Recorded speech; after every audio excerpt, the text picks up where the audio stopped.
আমি গত বছর আলোচনা করেছিলাম, এটার 3টা স্টেপ আছে। বাইতুল্লাহ শরীফ থেকে বাইতুল আকসা পর্যন্ত এটাকে বলা হয় আসরা। কি বলা হয়? আসরা। আর বাইতুল আকসা থেকে সপ্তম আসমান হয়ে সিদরাতুল মুনতাহা পর্যন্ত যতটুকু ভ্রমণ হয়েছে এটাকে বলা হয় মেরাজ। কি বলা হয়? আর সিদরাতুল মুনতাহা থেকে আরশ আজিম লা মাকান আল্লাহ পর্যন্ত যে ভ্রমণটা হয়েছে এটাকে বলা হয় এরাজ। বলেন না সুবহানাল্লাহ। জানি না এমন পয়েন্ট আর অন্যান্য হুজুররা বলেছে কিনা, বলে থাকলে আলহামদুলিল্লাহ, না বলে থাকলে আজকে শুনলেন আমল করবেন।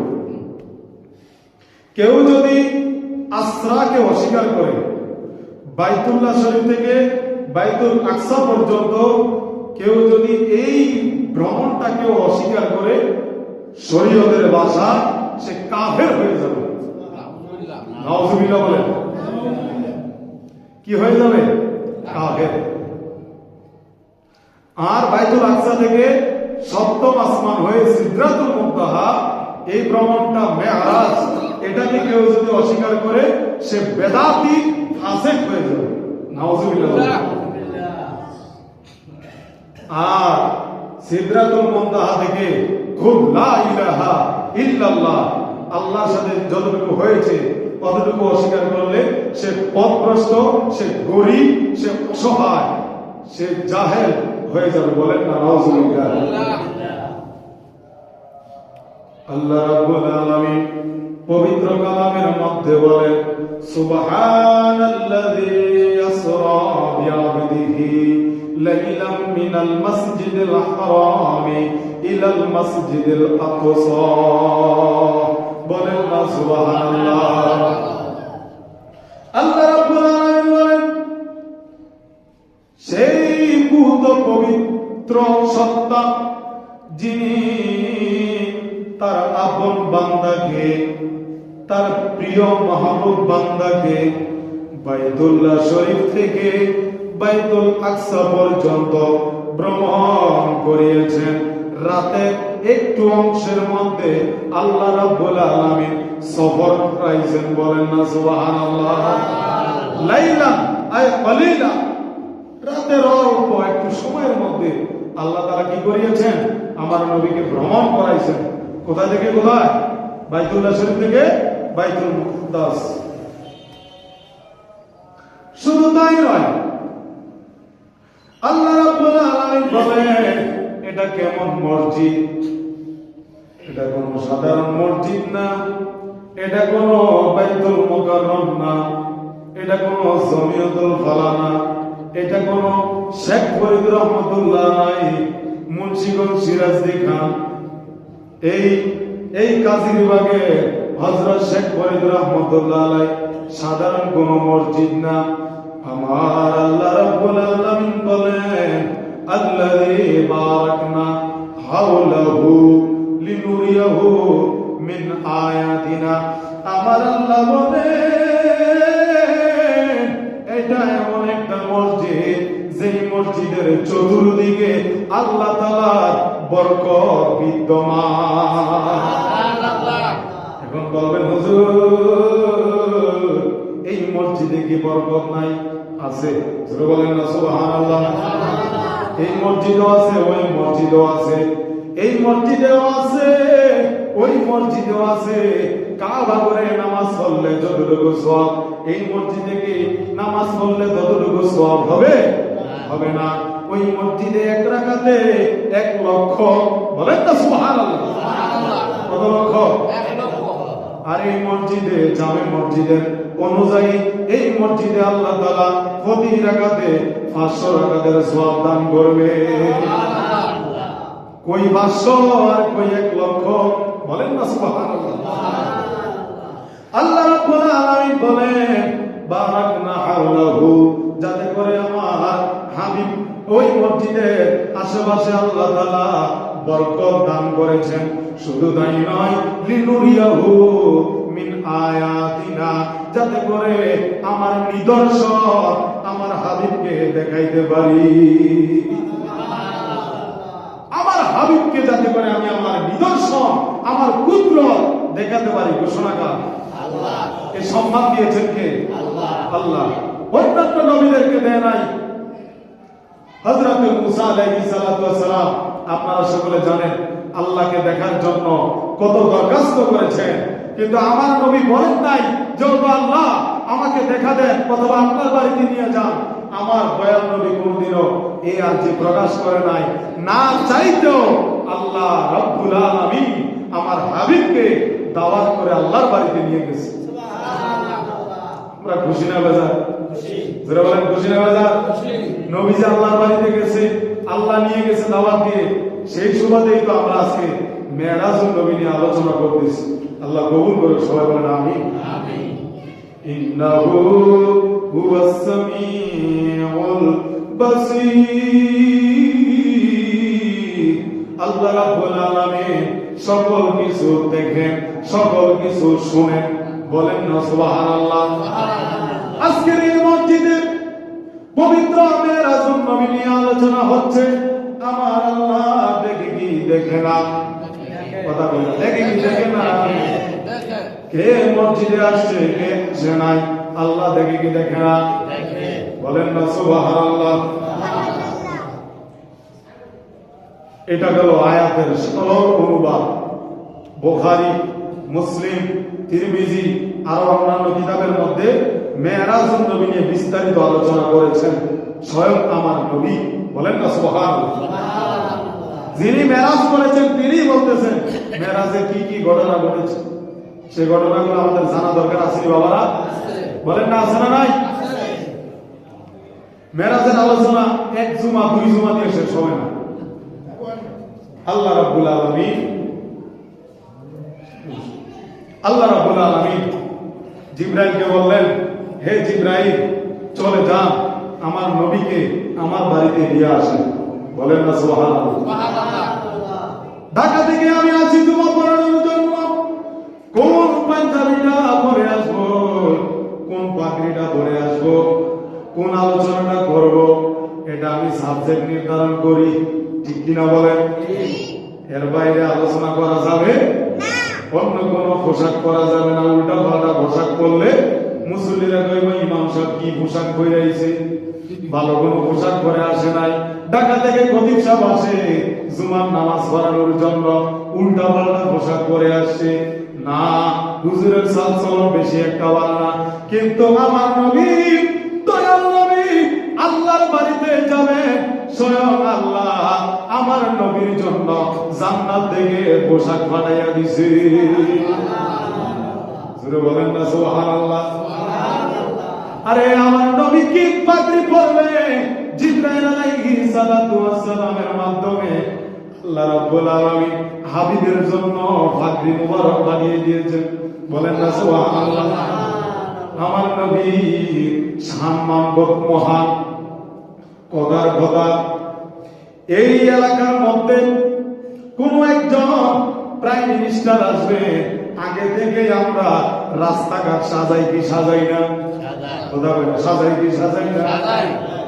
যদি কোন বাইরের কোন প্রধানমন্ত্রী আসে, বাংলাদেশ বাদ দেন, এক মাস আগে থেকে সুরাহন শুরু হয়। কি করা যায়, কি করা যায়, কোন ক্রমে পররাষ্ট্র মন্ত্রীকে সহ ডাকা হয়। কিভাবে করলে আপনার দেশের প্রধানমন্ত্রী খুশি হবে, আমরা সেই চিন্তা ভাবনা করি, যাতে করে কোন আপ্যায়নের ঘাটতি না হয়। এই জন্য আমরা একেবারে চিন্তা করি। আমার দয়াল নবী সাল্লাল্লাহু আলাইহি ওয়াসাল্লাম আল্লাহর বাড়িতে যাবেন। আল্লাহ তাআলা সিদ্ধান্ত নিয়েছেন কিভাবে আসবে, কিভাবে আসলে আমার হাবিব খুশি হবে। সমস্ত জায়গায় জায়গায় আপনার কি বলে আল্লাহর কুদরতি ফেরেশতাদের মাধ্যমে আমার নবীকে ইস্তেকবালের মাধ্যমে গ্রহণ করেছে। সুবহানাল্লাহ। ইস্তেকবাল মানে স্বাগতম। জিবরাইল আলাইহিস সালাতু ওয়াস সালাম চলে গেলেন, যাইয়া দেখতেছেন আমার দয়াল নবী, মায়ার নবী, চাচাতো বোন উম্মে হানির ঘরে। কেউ কেউ বলতেছেন হাতিমে কাবার পাশে আমার নবী ঘুমাচ্ছেন। সুবহানাল্লাহ। জিবরাইল আলাইহিস সালাতু ওয়াস সালাম আয়েশা দেখলেন নবী ঘুমাইতেছেন। জিবরাইল তো এমন সাহস করে নাই যে আয়েশাই ডাক দিবেন, ঘুম থেকে উঠাই দিবেন। এমন কিছু করা যাবে? করা যাবে না। জিবরাইল আয়েশা আমার নবীর কদমে চুমা খাইলেন। সুবহানাল্লাহ বলেন। স্বাভাবিকভাবে কেউ যদি আমাদের অঙ্গ প্রত্যঙ্গের মধ্যে ঘুমন্ত অবস্থায় ডাক দেয়, আমাদের একটা সহানুভূতি তৈরি হয়, আমাদের ঘুম ভেঙে যায় কি যায় না? জিবরাইল আলাইহিস সালাম নবীর কদম মোবারকে চুমা খাইলেন, নবীর ঘুম ভাঙলেন। জিবরাইলকে বললেন, হে জিবরাইল কেন আসছেন বলেন। জিবরাইল প্রথমে সালাম দিলেন, ইয়া রাসূলুল্লাহ, ইয়া হাবিবাল্লাহ, বেয়াদবি গুস্তাখি মাফ করবেন, আল্লাহ আপনাকে দাওয়াত দিয়েছেন আল্লাহর বাড়িতে যাওয়ার জন্য। সুবহানাল্লাহ বলেন। আল্লাহর বাড়িতে যাবেন, আল্লাহ আপনাকে দাওয়াত দিয়েছেন, সুতরাং একটু প্রস্তুতি গ্রহণ করতে হবে। আমার নবীজির প্রথমে বুখারী শরীফের মধ্যে আসছে, নবীজি এখান থেকে বুক পর্যন্ত সিনা সাক করা হয়েছে। সুবহানাল্লাহ বলেন। কি করা হয়েছে? সিনা সাক করা হয়েছে। হৃৎপিণ্ড মোবারক বের করা হয়েছে, জমজমের পানি দিয়ে দোয়া হয়েছে। আর যেই পানিটা পাত্রের মধ্যে রাখা হয়েছে ওই পাত্রটা ছিল স্বর্ণের। কিসের? অথচ পুরুষের জন্য স্বর্ণ ব্যবহার করা কি হারাম? বলেন নাকি হারাম? আল্লাহ নবী সাল্লাল্লাহু আলাইহি সাল্লামের ব্যাপারে অন্য বিষয়। সুবহানাল্লাহ বলেন না? বের করার পর স্বর্ণ, ওই স্বর্ণের পাত্রের যে পানি ছিল জমজমের পানি, এই জমজমের পানি দিয়ে আল্লাহ নবী সাল্লাল্লাহু আলাইহি ওয়াসাল্লাম এর হৃৎপিণ্ড ধৌত করার পর আবার আগের জায়গায় ফিট করে দিলেন। বলেন না সুবহানাল্লাহ। ডাক্তাররা ওই জায়গা থেকে আবিষ্কার করেছেন সার্জারি। বলেন না সুবহানাল্লাহ। আমার নবী বিজ্ঞানের বিজ্ঞান, আমার নবী কোরআনের কোরআন, আমার নবী হাদিসের হাদিস, আমার নবী ডাক্তারের ডাক্তার। বলেন না সুবহানাল্লাহ। সন্দেহ আছে? 1400-1500 বছর আগে সেই সার্জারিকে ফলো করে এখন সার্জারি হয়। আল্লাহ নবী সাল্লাল্লাহু আলাইহি সাল্লাম বাইতুল্লাহ শরীফে 2 রাকাত নামাজ আদায় করেন। কয় রাকাত? ওখান থেকে যেই বাহনটা নিয়ে আসা হয়েছে সেই বাহনের নাম হচ্ছে বুরাক। সেই বাহনের নাম কি? বুরাক। বলেন নাকি? বুরাক। যেটা খচ্চরের চাইতে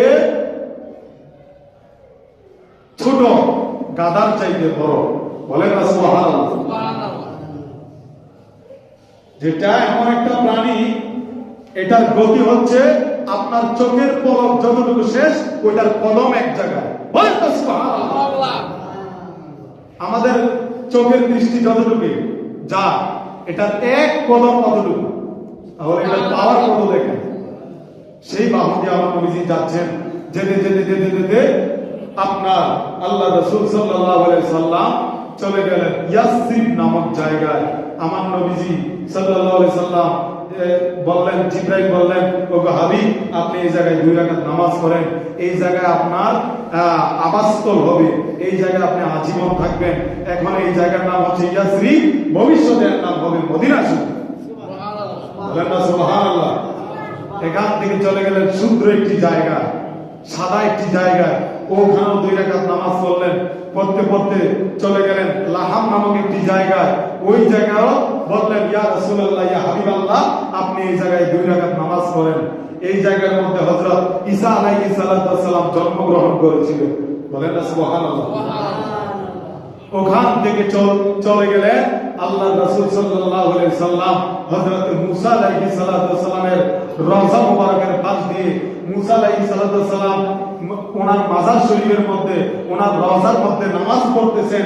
আমার নবীকে দেখা মাত্রই সাথে সাথে মুসা আলাইহিস সালাম আল্লাহর নবীকে সালাম দিলেন। মুসা নবী তো একজন নবী, উনি যদি নবী হইয়া উনি ওনার কবর শরীফের মধ্যে, ওনার মাজার থেকে যদি আমার নবীকে সালাম দিতে পারে, আমরা এসি করা মসজিদের মধ্যে আমার নবীকে সালাম দিতে পারি কি পারি না? সহিহ মুসলিমের মধ্যে সরার মধ্যে দেখেন, ব্যাখ্যার মধ্যে আছে, আমরা ফ্যানের নিচে বসে বসে বলি নবীকে সালাম দেওয়া বেদাত, নবীর সাথে মিলাদ করা বেদাত, বলেন না নাউজুবিল্লাহ। আল্লাহ তাআলা হেফাজত করুন এই সমস্ত গুমরাহি ফতোয়া থেকে, আল্লাহ হেফাজত করুন, সবাই বলেন আমিন। তারপর আল্লাহ নবী সাল্লাল্লাহু আলাইহি সাল্লাম চলে গেলেন বাইতুল মুকাদ্দাস, যেটাকে বলা হয় বাইতুল আকসা, বলেন না সুবহানাল্লাহ। ওই জায়গার মধ্যে লক্ষ লক্ষ নবীরা আমার নবীর জন্য অপেক্ষা করতেছে। আমার নবীকে দেখে সাথে সাথে সমস্ত নবীরা আমার নবীকে সালাতু সালাম দেন, মারহাবা ইয়া মারহাবা ইয়া মারহাবা রাহমাতাল লিল আলামিন। সবাই একটু মহব্বত বলেন না, মারহাবা ইয়া মারহাবা ইয়া মারহাবা রাহমাতাল লিল আলামিন। মারহাবা। আদম নবীর সাথে সাক্ষাৎ, ঈসা নবীর সাথে সাক্ষাৎ, দাউদ নবীর সাথে সাক্ষাৎ, মূসা নবীর সাথে সাক্ষাৎ, ইউসুফ নবীর সাথে সাক্ষাৎ, ইয়াহইয়া নবীর সাথে সাক্ষাৎ, সুলাইমান নবীর সাথে সাক্ষাৎ, এমনি করে যত নবী আছে সমস্ত নবীর সাথে সাক্ষাৎ। হাবিব, আপনি আল্লাহর বাড়িতে যাচ্ছেন, আপনি যে আল্লাহর বাড়িতে যাচ্ছেন, ওই আল্লাহর বাড়িতে আমাদের জন্য একটু দোয়া করবেন। আপনাকে স্বাগত, আপনাকে স্বাগত, আপনাকে মারহাবা মারহাবা, জোরে বলেন না সুবহানাল্লাহ। সমস্ত নবীরা আমার নবীকে স্বাগতম স্বাগতম জানাচ্ছেন, মারহাবা মারহাবা জানাচ্ছেন। জিবরাইল বলেন, ইয়া রাসূলুল্লাহ ইয়া হাবিবাল্লাহ, নবী গো এখানেও 2 রাকাত নামাজ পড়তে হবে, তার আগে আগে এখানে আযান করব। কি হবে?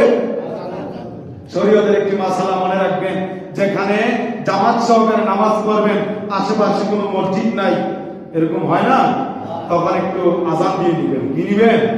আযান দিয়ে দিবেন।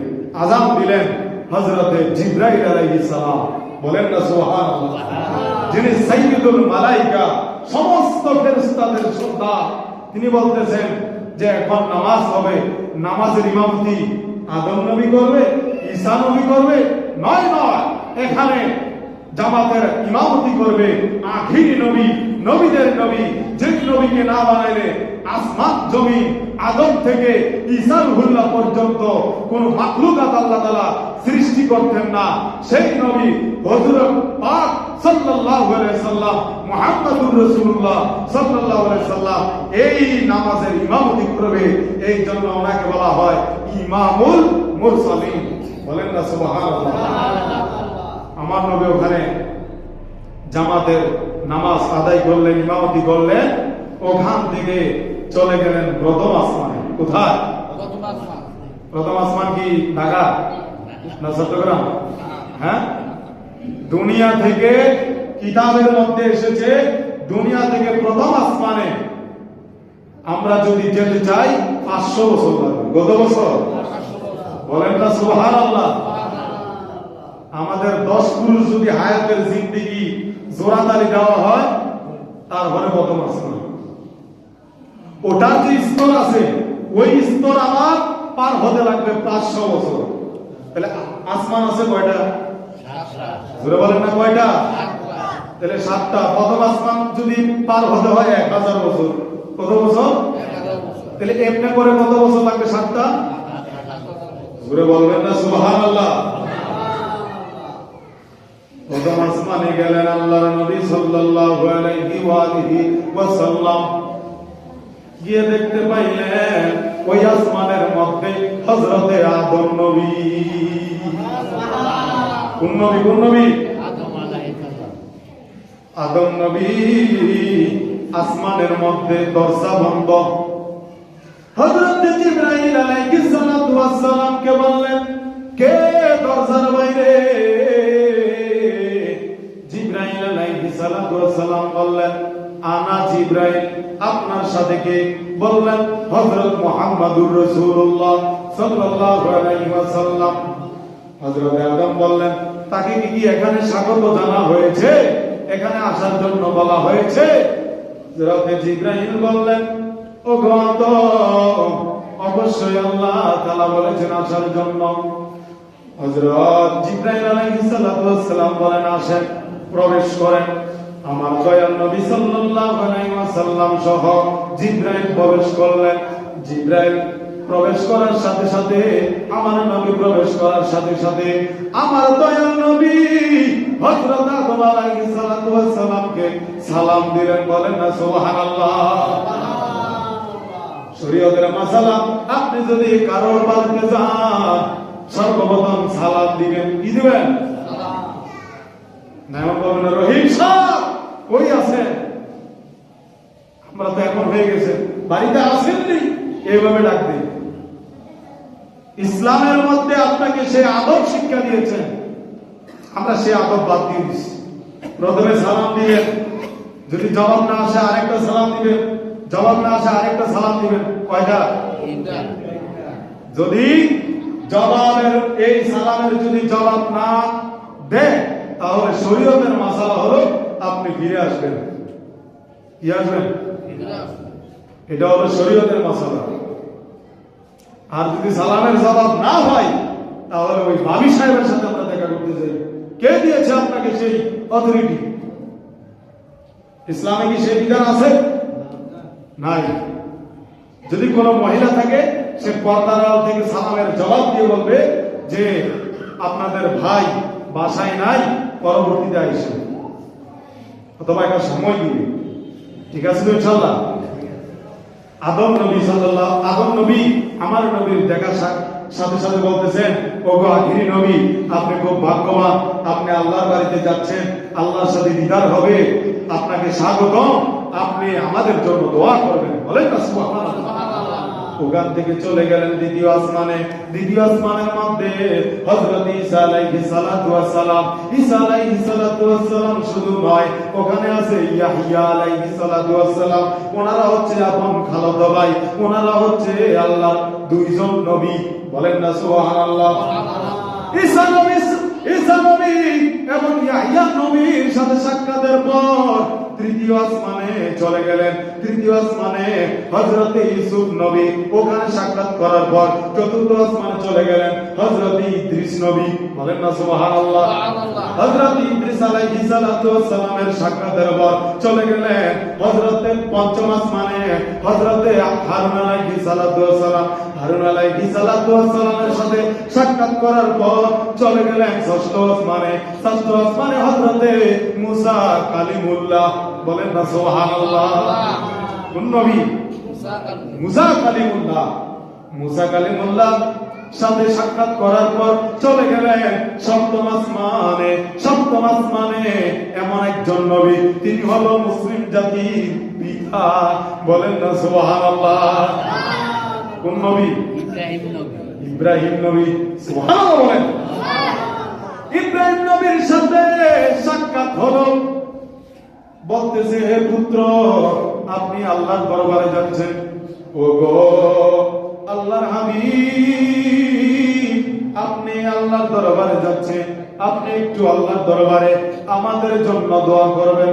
বলেন না সুবহানাল্লাহ। সপ্তম আসমান, কাবা ঘরের সুজা বরাবর বাইতুল মামুর। বাইতুল মামুর, ওখানে তিনি নাবালক শিশু বাচ্চাদেরকে নিয়ে খেলাধুলা করতেছেন। বলেন না সুবহানাল্লাহ। কোন শিশু বাচ্চাদেরকে? নাবালক, যারা ধরেন দুনিয়াতে আইসেই বুঝ হয় নাই, চলে গেছে, আল্লাহর ডাকে সারা দিয়ে চলে গেছে। তারা কোন নবীর সাথে আছে? হযরত ইব্রাহিম খলিল আলাইহিস সালাতু ওয়াস সালামের সাথে খেলাধুলা করতেছে। কিতাবে আসছে, যেই নাবালক শিশু ছেলে মেয়েরা মারা যায় তাদেরকে হাসরের ময়দানে তারা, ওই শিশু বাচ্চারা তাদের বাবা, তাদের গোষ্ঠী, তাদের আত্মীয় স্বজনদেরকে সুপারিশ করে জান্নাতে নিয়ে যাবে। এই শিশু বাচ্চা মারা গেলে, আরে গেছে গারে, এরকম চিল্লা পাল্লা করা যাবে? আল্লাহ লইয়া গেছে গারে, এইভাবে চিল্লা পাল্লা করা যাবে? আল্লাহর মাল আল্লাহ নিয়ে গেছে, আপনি ধৈর্য ধরবেন। অবশ্যই একটু তো কষ্ট লাগে, লাগে কি লাগে না? শিশু বাচ্চাদের চতুর্থ রাকাতে আমরা চতুর্থ তাকবীরে একটা দোয়া করি না? আল্লাহুম্মা জাআলহু লানা তাওয়াজআলহু লানা আজরা ওয়া যুহরা জাআলহু লানা শাফিয়ান ওয়া মুশাফফা। এটা হলো চতুর্থ তাকবীরের দোয়া। শিশু বাচ্চা যদি কেউ মারা যায়, তাহলে আমরা কামনা করতেছি, ওগো আল্লাহ এই শিশু বাচ্চার শাফায়াত হাসরের ময়দানে কবুল করিও। বলেন না আমিন। প্রতিটা ফ্যামিলির মধ্যে দেখবেন শিশু বাচ্চা মারা যায়, একটা না বা দুইটা এরকম মারা যায়। আবার অনেকের হয় আল্লাহ রেখে দেন, আমরা বড় হই, দুনিয়া থেকে কর্মকাণ্ড করার পর, জীবন অতিবাহিত করার পর দুনিয়া থেকে বিদায় নিই। শিশু বাচ্চা মারা গেলে আল্লাহর দরবারে বলবেন, আল্লাহ তুমি আমাকে সবরে জামিল ইখতিয়ার নসিব করার, আল্লাহ ধারণ করার তৌফিক দান করো। এরকম ভাবে দোয়া করবেন, আল্লাহ কবুল করুন। সবাই বলেন আমিন। যাইতে যাইতে যাইতে যাইতে চলে গেলেন সিদরাতুল মুনতাহায়। কোথায়?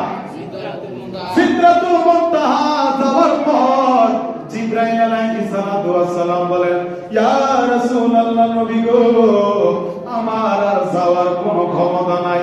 এটা হলো জন দুনিয়ার লাশ কঠার।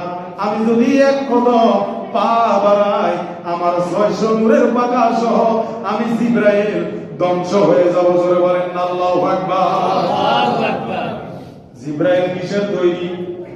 আগুনের তৈরি। আগুনের, নূরের তৈরি। কিসের? সমস্ত ফেরেশতারা নূরের তৈরি, আর জিনেরা হলো আগুনের তৈরি। বলেন আল্লাহু আকবার। আমার নবী কিসের তৈরি? আস্তে বলেন না, জোরে বলেন।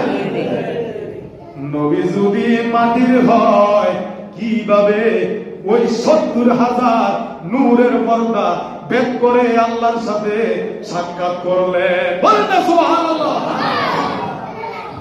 যেখানে নূরের হওয়ার পরেও জিবরাইল যাইতে পারে নাই, আর আমার নবী মাটি হয়ে ওখানে চলে গেছেন। এই বিবেক যাদের নাই, এরা কি কিতাব পড়ে আমার বুঝে আসে না। আল্লাহ বুঝার তৌফিক দান করে। সবাই বলেন আমিন। সিদরাতুল মুনতাহার পর যে বাহন এসেছে, সেই বাহনের নাম হলো রফরফ। কি বাহন? জোরে বলেন না, কি বাহন? রফরফ। এই রফরফের মাধ্যমে আমার নবী গিয়েছেন 70,000 নূরের পর্দা ভেদ করে আমার নবী গিয়েছেন, পাড়ি দিয়েছেন। এক একটা পর্দা পার হইতে 70,000 বছর। জোরে বলেন না সুবহানাল্লাহ। কত বছর? কত বছর? তাহলে 70,000 নূরের পর্দা ভেদ করে গেছে এক রাত্রের ভিতরে। বলেন না সুবহানাল্লাহ। যাইতে যাইতে আমার নবী লাহুত মালাকুত জাবারুত আরশ কুরসি লৌহ কলম যা কিছু আছে আমার নবী এক রাত্রের মধ্যে ভ্রমণ করেছে। আরশ আজিমে যখন আমার নবী গেলেন, আমার নবীর নূরানি কদম মোবারক থেকে জুতা মোবারক যখন খুলতেছে, তখন আরশ বলতেছে, ইয়া রাসূলুল্লাহ, নবী গো, আপনি জুতা মোবারক খুলবেন না, আপনার জুতা মোবারক নিয়ে আমি আরশ আজিমের মধ্যে আসবেন আর আরশ আজিমকে দমন করবেন। সুবহানাল্লাহ বলেন। কারণ মুসা নবী আল্লাহর সাথে কথা বলবেন তুর পাহাড়ে, সব সময় জুতা খুলে যাইতো, কোননি বেয়াদবি হয়ে যায়। কিন্তু আমার নবী যখন মুসা নবীর কথা স্মরণ করলেন, যখন জুতা মোবারক খুলতে চাচ্ছিলেন, আরশ আজিমকে কাঁদতে লাগলেন, ইয়া রাসূলুল্লাহ, নবী গো, আপনি জুতা মোবারক খুলবেন না, আপনার কদম মোবারকের জুতা মোবারকের ধুলি আমার আরশ আজিমের মধ্যে রেখে আরশ আজিমকে দণ্ড করবে। আরশ আজিমে গেলেন, আল্লাহর বাড়িতে গেলেন। আল্লাহর বাড়িতে গিয়েছেন হাদিয়া ছাড়া না হাদিয়া নিয়ে? আমরা আমাদের ব্যয় হিসাবের বাড়িতে যাই হাদিয়া নিয়ে না হাদিয়া ছাড়া? কথা কয় না। আত্মীয় স্বজনের বাড়িতে গেলে হাদিয়া নিয়ে যাই কি যাই না?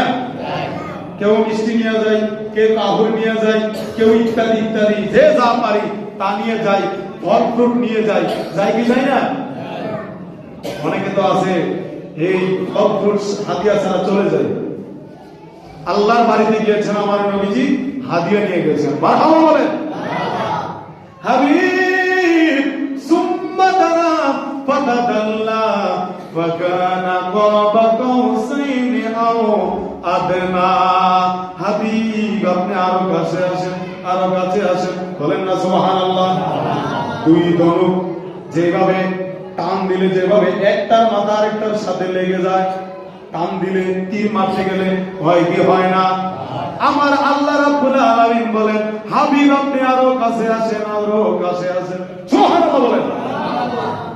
আল্লাহ রাসূল সাল্লাল্লাহু আলাইহি সাল্লাম গেলেন, আল্লাহর নবী সাল্লাল্লাহু আলাইহি সাল্লাম আল্লাহর জন্য হাদিয়া নিয়ে গেলেন, আত্তাহিয়াতু লিল্লাহি। আমরা নামাজে পড়ি কি পড়ি না? যদি পড়ে থাকেন একটু সবাই বলেন না, আত্তাহিয়াতু লিল্লাহি ওয়াস সালাতু ওয়াত তাইয়্যিবাত, বলেন না সুবহানাল্লাহ। আল্লাহর কাছে যখন এই হাদিয়া পেশ করলেন, আল্লাহ রাব্বুল আলামিন খুশি হয়ে বলেন, আসসালামু আলাইকা আইয়ুহান নাবিয়্যু ওয়া রাহমাতুল্লাহি ওয়া বারাকাতুহু, বলেন না সুবহানাল্লাহ। হাবিব আপনাকে সালাম, আপনাকে রহমত দান করলাম, বরকত দান করলাম, যত নিয়ামত আছে নিয়ামত দান করলাম। আমার নবী খুশি হয়ে বললেন, আসসালামু আলাইনা ওয়া আলা ইবাদিল্লাহি সালিহিন। এই সিফাতটা দিয়েছেন আমার নবী আমাদেরকে, বলেন না সুবহানাল্লাহ। নবী আল্লাহর বাড়িতে গিয়ে উম্মতদেরকে বলে না, আর উম্মত